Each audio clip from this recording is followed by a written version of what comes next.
अस्सलाम वालेकुम गाइस। तो आज हमारा ईबे ड्रॉपशिपिंग में डे 28। तो डे 27 में हमने आपको बताया था कि रिटर्न रिफंड के बारे में, और डे 28 में हम आपको बताएंगे मार्केटिंग टेक्निक इन ईबे। ठीक है, तो मार्केटिंग टेक्निक उसके बाद हम डे 29 की वीडियो डिफेक्ट्स पे बनाएंगे और डे 30 सेल पे खत्म कर। तो अभी मार्केटिंग टेक्निक के लिए हम चलते हैं लैपटॉप स्क्रीन पे। आपको मैं बताता हूँ कौन सी मार्केटिंग हम कर सकते हैं अपने ईबे पे। तो अब देखो, हमने सबसे पहले मार्केटिंग में गए। ठीक है जी, ये मार्केटिंग टेक्निक्स पे आ गया। ये सेल्स एंड डिस्काउंट, ये वो चीज़ें, ये आपको सेल भी नज़र आ रही अकाउंट की, जो है ऑलमोस्ट $1200 है लास्ट 90 डेज, बल्कि मेरा ख्याल है ये 7 डेज तक की हो गया सब। अच्छा खैर, क्योंकि जब सेल लगती है ना अली एक्सप्रेस से, आपके सेल लग जाती है या जहाँ से भी आपने की, जब सेल लगती है ना तो मोस्टली हम मार्केटिंग टेक्निक्स यूज़ करते हैं कस्टमर को ग्रैब करने के लिए। अच्छा, इसमें डिफरेंट टाइप की मार्केटिंग टेक्निक्स यूज़ होती हैं। ठीक है, एक है वॉल्यूम प्राइसिंग। ठीक है, इसमें आप क्या कर सकते हो, डिस्काउंट दे सकते हो कि अगर 2 आइटम लें तो 10% ऑफ, ये जितना भी आप इसको ना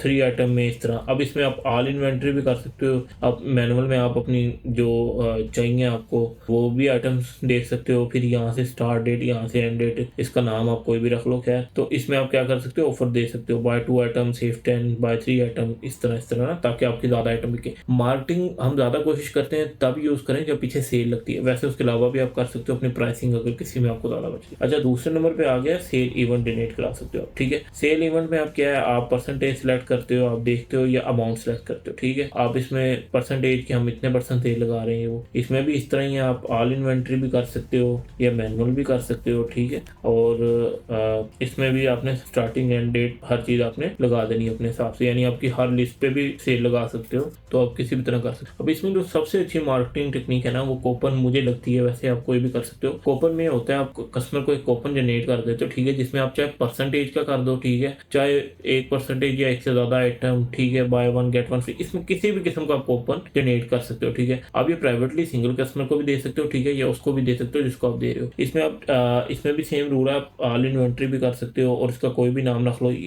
ठीक है, इस पे तो हमने रिसेंटली चलाई थी और काफ़ी ज़्यादा सेल हमने ली थी एक दिन में। तो अच्छा, इसको आप मतलब कि आप प्राइवेट भी भेज सकते हो, किसी एक कस्टमर के लिए भी कूपन जनरेट कर सकते हो। ठीक हो गया। तो ये जो मार्केटिंग टेक्निक्स है ना, ये हम ज़्यादा तब यूज़ करते हैं जब अली एक्सप्रेस पे सेल लगती है। जैसे कोई फेस्टिवल आ गया है, जिस तरह अभी ईस्टर आ रहा है, तो माइट भी अली एक्सप्रेस पे सेल लगे। अभी पिछला पूरा वीक अली एक्सप्रेस पे सेल थी। उसके बाद यार एक ऑटोमेटेड ऑफर्स हैं, इसमें तो हम भेजना होता है हमने मैनुअली, इसमें जो है वो खुद ही सेंड करता रहता है। इसमें भी आप परसेंटेज ये वो हर चीज़ सिलेक्ट कर सकते हो। ठीक है, ऑल इन्वेंट्री नेक्स्ट करके आप यहाँ पे परसेंटेज वगैरह लगा सकते हो। तो डिफरेंट टाइप की मार्केटिंग टेक्निक्स हैं। ठीक है, आप उसमें से किसी को भी यूज़ कर सकते हो, तो आपको अंदाजा हो जाएगा। इसको थोड़ा सा यूज़ करोगे तो आपको पता लग जाएगा कैसे यूज़ करना है, बट कोशिश करो इसको तभी यूज़ करो जब सेल हो, या आपको यकीन हो कि हमें इससे बेनिफिट हो रहा है। ठीक है, आप स्पेसिफिक लिस्ट पे लगा सकते हो।